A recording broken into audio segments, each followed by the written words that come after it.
नमस्कार। आज की कहानी है आग और पानी। कार सराटे से निकल गई और प्रमिला देवी महिला आश्रम के गेट पर खड़ी धुंधली आंखों से बेटे की इम्पोर्टेंट कार को तब तक देखती रही जब तक वो आंखों से ओझल न हो गई। कुछ ठीक से दिखाई नहीं दे रहा था, आंसुओं से धुंधलाई आंखों के कारण या गाड़ी से उड़ी हुई धूल के कारण पता करना ऊपर वाले की लाठी में आवाज नहीं होती। बबूल बोने वालों के जीवन में ईश्वर कभी आम के बैरों की सुगंध वाला बसंत नहीं ला सकता।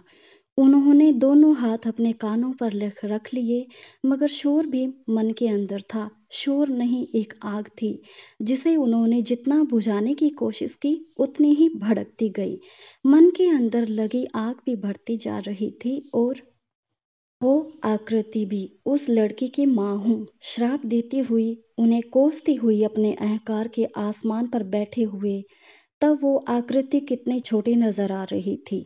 नौकरों से धक्के मारकर निकाल देने को कहा था उन्होंने उसकी माँ को।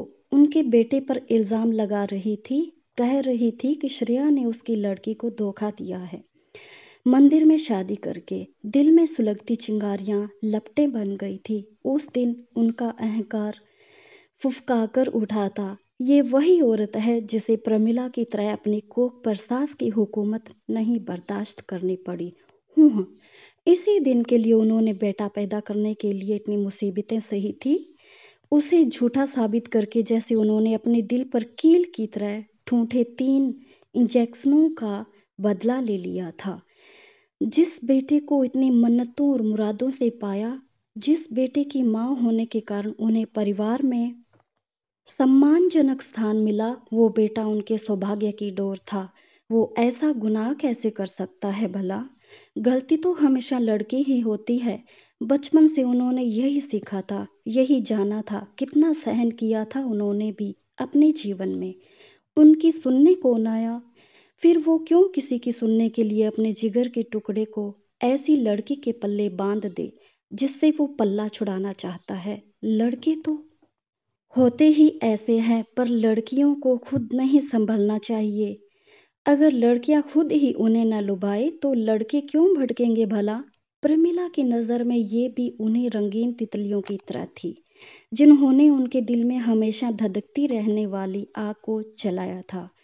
उसे अपने बेटे की जिंदगी से निकालकर जैसे उन्होंने अपनी उन सभी सोतों से बदला ले लिया था जिनके कारण उनके पति उनके कभी न हुए। उस दिन उन्हें लगा था कि उन्होंने अपनी अस्मिता प्रमाणित कर ली है। लगा था कि अब नींद न आने की बीमारी दूर हो जाएगी, पर ऐसा हुआ नहीं था। दिल की धूं धूं जलती आग जाने क्यों बुझने का नाम ही नहीं लेती थी। अपने वो निरीह आंसू और नर्सिंग होम के इंजेक्शन आग बुझे तीर की तरह आत्मा में अटके थे। सास के सारे ताने, पति की अपेक्षाएं फिर जीवंत होने लगी। ऐसे दिन भी झेले हैं उन्होंने। पति कहीं और भोग का इंतजाम न कर होने पर नशे में धुत यदा कदा उसे अपकृत करने आ जाते थे। सास पति के उपकारों का बदला वारिस के रूप में न दे सकने की अयोग्यता पर उसे कोसा करती थी। उनका बेटा प्रमिला को 3 बार घर का चिराग जनने का मौका दे चुका था, पर तीनों बार उन्हें अभागी बहू को बेटी की मां होने के अभिशाप से मुक्त रखने के लिए खर्चा करना पड़ा था। 5 बेटियों की सुरक्षा की चिंता में बरसों घुलने वाली सास और उनकी शादियों में अपनी मेहनत की कमाई पानी की तरह बहाने वाले ससुर को अब और कन्या नहीं चाहिए थी। वक्त के पहिए में जुती प्रमिला की जिंदगी में भी उठान तब आया था जब वो घर के कुल दीपक की मां बनने वाली थी। सास खुश थी और उन्होंने अपने लाडले को भी बहू को खुश करने का आदेश दे दिया। घर के सारे नौकरों को भी उनकी अच्छी से अच्छी खातिरदारी के निर्देश दे दिए गए थे। एक गवर्नेंस केवल उनकी देखभाल के लिए नियुक्त कर दी गई थी।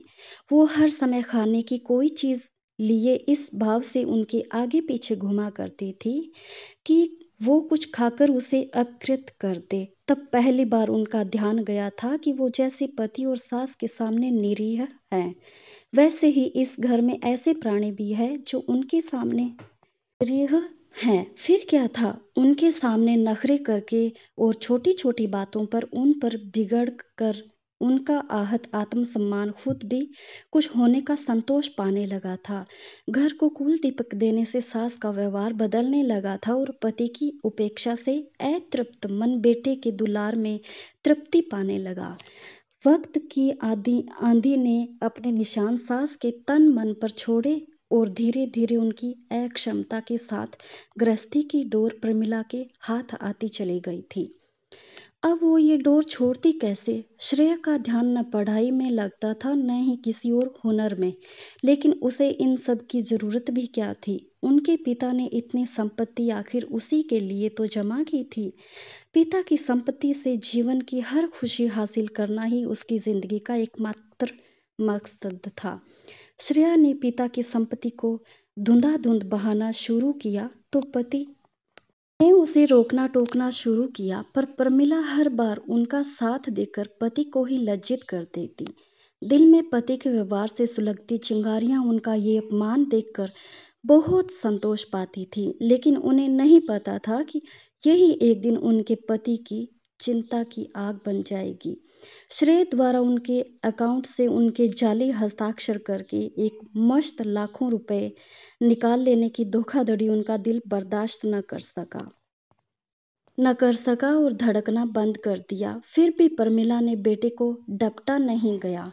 फिर वो दिन भी आया जब रुपए अय्याशियों के लिए कम पड़ने लगे। पहली बार प्रमिला ने उसे टोका जब बंगले को देखने खरीदार आए। बंगले को करोड़ों में बेचकर फ्लैट खरीद लेना और बाकी बचे पैसों को शेयर में लगा देने की अक्लमंदी पर पहली बार उनके बेटे से विवाद हुआ, जो धोखे से उनसे कागजात पर हस्ताक्षर करवाने और उन्हें महिला आश्रम की राह दिखाने पर खत्म हुआ। जिस बेटी की हर खुशी पूरी की, हर गुनाह पर पर्दा डाला, वही उन्हें एकाकीपन के सागर में छोड़कर चला गया था। रोते रोते प्रमिला कब अपने बिस्तर पर औंधी लेट गई और उनकी आंखें झपक गई। पता ही नहीं चला। दादी माँ, उठो, ठीक से लेटो, नहीं तो तुम्हारी पीठ दर्द करने लगेगी। प्रमिला ने किसी तरह आंखें खोली तो देखा 2-3 साल की बच्ची उन्हें जगा रही थी। गोल मटोल प्यारा सा चेहरा, बड़ी बड़ी मासूम आंखें, उनके थके मायूस चेहरे पर भी मुस्कान की किरण फूट पड़ी। तभी उसकी माँ आ गई और उसे टोकने लगी। प्रमिला देवी ने उसे मना करते हुए बच्ची को गोद में बैठा लिया और बोली, अरे नहीं, मुझे बहुत अच्छा लगा इसका यूं अधिकार जताते हुए। ध्यान रखना, नाम क्या है इसका? सोना। और मेरा तेजस्विनी है। माँ जी, यहाँ एक कमरे में 2 लोग रहते हैं, मेरे साथ मेरी बेटी भी है, तो हम 3 हो गए। आपको कोई आपत्ति तो नहीं? तेजस्विनी का स्वर कोमल और आत्मविश्वास से युक्त था। अरे नहीं बेटा, कैसी बातें करती हो? भला एक शरणार्थी को दूसरे शरणार्थी से क्या आपत्ति हो सकती है? मेरे लिए तो ये अच्छा ही है, मन लगा रहेगा। दूसरे दिन प्रमिला अतीत की यादों में खोई कुर्सी पर बैठी थी कि सोना की जिद ने उनका ध्यान आकर्षित किया। आज मैं मीना के कमरे में नहीं जाऊंगी। अब तो मेरी भी दादी माँ आ गई है। ठीक है बाबा, जो जी में आए कर, मगर पहले दादी माँ से तो पूछ ले। तेजस्वी ने उसका बात काटकर प्रमिला की ओर मुखातिब हुई। मैं काम पर जाते समय इसे पास के कमरे में शाजिया जी के पास छोड़ जाती हूँ। उनके कमरे की नीना भी मेरे साथ जाती है और उनकी बेटी। मैं समझ गई बेटा, तुम निश्चिंत रहो, मैं इसे संभाल लूंगी। ये चाहेगी तो इसे लेकर शाजिया जी के कमरे में चली जाऊंगी। प्रमिला ने तेजस्विनी को आश्वस्त कर दिया। वो चली गई तो प्रमिला के जीवन का बिल्कुल नया अध्याय शुरू हुआ। चंचल बातूनी और बहुत शरारती सोना ने उन्हें एक पल बैठने नहीं दिया। दोपहर को सोना थक कर सोई तो वो भी 2 घड़ी आराम करने लेटी। नजर सोना के भोले भोले निश्चिंत सोते हुए चेहरे पर टिक गई। कैसा प्यारा चेहरा! उनकी बेटी होती तो शायद ऐसी ही। अपनी बेटियों की याद आते ही आंखें फिर नम हो गई। तभी सोना ने मुंह बनाया जैसे सोते में डर गई हो। वो जल्दी से उठकर उसे गले लगाकर लेट गई। थोड़ी देर बाद उसका चेहरा देखा तो वो मुस्कुरा रही थी। फिर वो भी निश्चिंत होकर सो गई। तेजस्वी ने चाय के लिए उठाया तो उन्होंने देखा बाहर शाम घिर आई थी। कितनी गहरी नींद आ गई थी उन्हें, जो इतने घंटों का पता ही नहीं चला। उन्हें तो बिना गोलियां लिए नींद नहीं आती थी। प्रमिला चकित थी। धीरे धीरे सोना के भोलेपन में के मरहम ने उनके जख्मों को भरना शुरू कर दिया। वो इनके जिगर का टुकड़ा बनती जा रही थी। एक दिन वो उसे खाना खिला रही थी कि सोना गुस्सा हो गई। उसने उनके हाथ से कटोरी लेकर उलट दी और उन्हें डांट कर बोली, जाओ मेरे लिए अच्छा खाना लेकर आओ। प्रमिला को उसके मासूम अंदाज पर हंसी आ गई, पर तेजस्वी ने उसे उसी समय एक हल्का सा थप्पड़ मारा और बहुत सख्त स्वर में बोली, अभी दादी से माफी मांगो और खाना नीचे से बटोर कर डस्टबिन में डालो। सोना सहम गई और माफी मांगकर खाना समेटना शुरू कर दिया, पर प्रमिला को दया आ गई। रहने दो बेटा, अभी इसकी उम्र ही क्या है, अभी उसने बोलना शुरू ही किया है, उसे पता क्या सही है क्या गलत। बाल रूप तो भगवान होता है, कहते हुए उन्होंने सोना को रोक कर खाना बंद बटोरना खुद चाहा, पर तेजस्वी ने उसे रोक दिया। आप ठीक कह रही हैं आंटी, उसे सही गलत का पता नहीं है, लेकिन उसे ये पता कराना मेरी जिम्मेदारी है। बाल रूप भगवान होते हैं, पर भगवान कृष्ण को भी यशोदा मैया शरारत करने पर सजा देती थी। तेजस्विनी के इस व्यवहार में सख्ती और अडिगता थी, पर होठों पर मंद हास्य और स्वर में सम्मान और विनम्रता। प्रमिला के दिमाग में उस दिन का दृश्य कौंध गया, जब श्रेया का पक्ष लेकर गवर्नेंस को झिड़कते पर उसने कहा, मैम अगर आप इसके सामने मेरा सम्मान नहीं करेंगी तो वो भी मेरा सम्मान नहीं करेगा। यही नहीं, वो सम्मान करना सीखेगा भी नहीं। गवर्नेंस ने विनम्रता से कहा था, बेहतर होगा तुम उपदेश न देकर अपना काम करो। प्रमिला ने इसे झिड़क दिया था। वो सोचने लगी, उनके पति भी तो सुंदर आकार में नहीं ढाला सास ने, पर कौन वो माता पिता के न हुए। उनके हर अत्याचार में पति की मौन स्वीकृति रही है। प्रमिला ने दृढ़ निश्चय किया, नहीं मैं तो बेटे को सिर्फ प्यार दूंगी, इतना प्यार कि वो सिर्फ मेरा होकर जिए और कोई मेरा नहीं हो तो न सही, बेटे को अपना बनाकर रखना तो मेरे बस में है। प्रमिला तेजस्विनी के व्यक्तित्व से प्रभावित होने लगी थी। उन्होंने आश्रम की दूसरी महिलाओं से तेजस्विनी की दर्द भरी कहानी सुन ली थी। एक दिन उनके मन में घुमड़ता सवाल जुबान पर आ ही गया, बेटा कोर्ट कचहरी के इतने चक्कर लगाकर को और इतना काम करके भी तुम खुश और तनाव मुक्त कैसे रह लेती हो। क्या तुम्हारे मन में कभी ये निराशा नहीं आती कि तुम अपने अपराधियों को बदला ले पाओगी या नहीं। बदला आंटी, मैंने किसी नीति कथा में पढ़ा था, बदला वो कंटीला पौधा है जिसे हम अवसर आने पर अपने दुश्मन पर दे मारते के लिए अपने हाथों पर उगाकर बड़ा करते हैं। विरोधी पर हमारा निशाना लग भी सकता है और नहीं भी, पर वो पौधा हमारे हाथों में जरूर लहूलुहान करता रहता है। यही हाल दुख अतीत का भी है। जब जबरन किसी ने हमारे हाथों में कंटीला पौधा थमा ही दिया तो हम उसे पकड़े थोड़े ही खड़े रहेंगे, फेंक नहीं देंगे। रही बात कोर्ट कचहरी की, तो वहां मैं बदला लेने नहीं बल्कि उन्हें उनकी असफलता याद दिलाने जाती हूँ। बताने जाती हूँ कि मैं कमजोर नहीं हूँ। मुझे रौंदने के लिए उनके सारे प्रयत्न विफल हो चुके हैं। मैं अपना जीवन संवार लिया है और उन्हें किसी और का जीवन न बर्बाद करने देने के लिए प्रतिबद्ध हूँ। तेजस्विनी का दृष्टिकोण सुनकर प्रमिला की सोच में एक नई दिशा मिलने लगी। उस लड़के को ससुराल वालों ने इतना सताया, मायके वालों ने साथ नहीं दिया, फिर भी इसने रास्ता ढूंढा। यहाँ कई महिलाएं तेजस्विनी की तरह आत्मनिर्भर थी। शाजिया की कहानी भी तो लगभग उनके जैसी ही थी। उन्होंने भी तो अपनी जान की बाजी लगाकर अपने ऊपर थोपी जा रही पति की सोच का विरोध किया था। अब वो अक्सर खुद पर हुए अत्याचारों की कटु यादों की बजाय अपनी गलतियों के आत्मावलोकन में खोई रहने लगी। क्या उन्होंने अपना आत्मबल समेटकर विरोध का प्रयास किया था? अपने मायके में या किसी स्वजन से मदद लेकर अपनी अस्मिता बचाने की कोशिश की थी? वो तो अपने छीने हुए आत्मसम्मान को दूसरों से छीनकर वापस पाने की कोशिश करती रही। वो तो हमेशा जहरीली सोच के उस कंटीले पौधे को लिए खड़ी रही जिसे उन्हें जबरन थमाया गया था।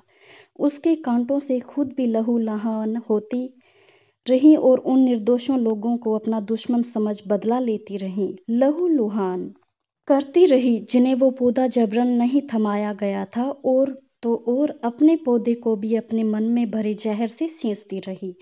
वो विष बैल कैसे न बनता, हे प्रभु, कहीं से वो लड़की मिल जाए, अपना जीवन देकर भी उसके लिए कुछ कर सकूं तो धन्य हो जाऊं। अब वो भगवान की मूर्ति के आगे घंटों पश्चाताप के आंसू बहाती रहती। तभी एक दिन सोना की तबीयत खराब हो गई। बदहवासी तेजस्विनी आश्रम की संचालिका अस्पताल और कुछ जगहों पर फोन लगाकर उसे गोद में लेकर निकलने लगी तो प्रमिला भी साथ हो चली। रास्ते में उन्होंने अपना ममता भरा हाथ तेजस्विनी पर रखा। बच्चों की तबीयत खराब होती ही रहती है, इसमें इतना भी? आंटी, सोना के दिल में छेद है, डॉक्टर ने पहले ही कहा था कि ऑपरेशन करा लूं। अगर आज ही वो ऑपरेशन के लिए कहेंगे तो क्या करूंगी? तेजस्विनी की बात काटकर ये बताते हुए रोने लगी और वही हुआ जिसका उसे डर था। डॉक्टर ने कह दिया कि अगर अब भी ऑपरेशन नहीं कराया गया तो तेजस्विनी जैसे सदमे में चली गई थी। वो शून्य में नजरें टिकाए बैठी थी। अग्रिम राशि कितनी जमा करानी होगी? प्रमिला ने ही पूछा। 1.5 लाख और आगे का खर्चा 1 लाख मानकर चलिए। आप ऑपरेशन की तैयारियां शुरू करवाइए, मैं आती हूँ, बोलकर वो निकल पड़ी। जैसा कि उनका अनुमान था, सुनार ने उनके गहनों के 3 लाख बिना किसी आनाकानी के दे दिए। अपने इन ठोस हीरे के गहनों से उन्हें इतना लगाव था कि उन्हें उन्होंने कभी उतारा नहीं था। उनकी माँ की अमानत थे ये। सोना के खतरे से बाहर होने की खुशखबरी सुनकर प्रमिला घंटों खुशी के आंसू रोती रही। ऐसा लग रहा था जैसे उनकी ही ऑपरेशन करके कोई नासूर निकाल दिया है डॉक्टर ने। सगों से बढ़कर देखभाल करने लगी थी अब वो सोना की। रीढ़ का दर्द, नींद न आने की बीमारी, उलझन, बेचैनी सब जाने कहाँ गायब हो गई थी। ऐसा लगता था कि उनके मन में अब आग की जगह ठंडे पानी की झील ने ले ली थी। आंटी, मैं आपका ये एहसान। तेजस्विनी रो पड़ी। कैसा एहसान? किसका एहसान? मेरी बच्ची, एहसान तो तूने किया है मुझ पर। मेरे दिल में बरसों से एक आग जल रही थी और मैं बेवकूफ उसे बुझाने के लिए उस घर पर घी डाली जा रही थी। तूने ही मुझे समझाया है कि आग को घी से नहीं, पानी से बुझाया जाता है। समर्थकता का जो एहसान किसी को कुछ देने में है, वो छीनकर कभी मिल नहीं सकता। अपने कुचले हुए आत्मसम्मान को वो सेवा का मरहम ही पुनर्जीवित कर सकता है, दूसरे को रोंदने की क्रूरता नहीं। सोना की देखभाल करके मुझे मेरे समर्थ व्यक्तित्व होने का सच्चा एहसान हुआ। मैं किचन भला तुम्हें क्या दे सकती हूँ, कहकर उन्होंने तेजस्विनी को गले लगा लिया। अगर आपको मेरी कहानियाँ पसंद आए तो प्लीज़ मेरे चैनल को ज़रूर सब्सक्राइब कीजिएगा। धन्यवाद।